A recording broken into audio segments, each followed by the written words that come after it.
Replacing frame-to-frame less glass doors and dealing with stubborn stains from dirt and metal can be a real pain, but you can totally get those marks off without wrecking your door.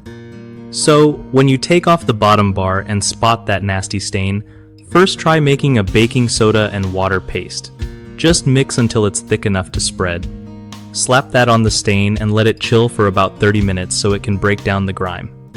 Then, grab a soft scrub brush or a non-abrasive sponge and gently scrub the area. Don't go wild with anything too rough, or you might scratch the glass or metal. Give it a good rinse with clean water, and if the stain's still there, just repeat the process. If baking soda isn't cutting it, and you can get pool acid, it's a strong option that really works wonders on metal stains.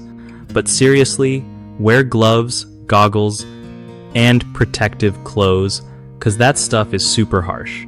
Always test any cleaner on a small spot first to make sure it won't damage your door, and remember, patience is key.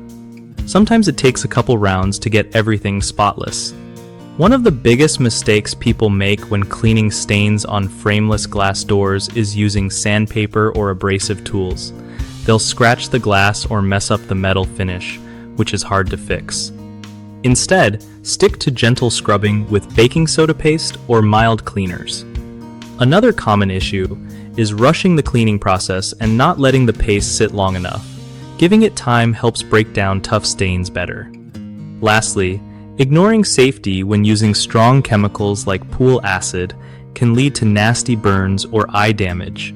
Always gear up with protective clothing and never skip testing on a small area.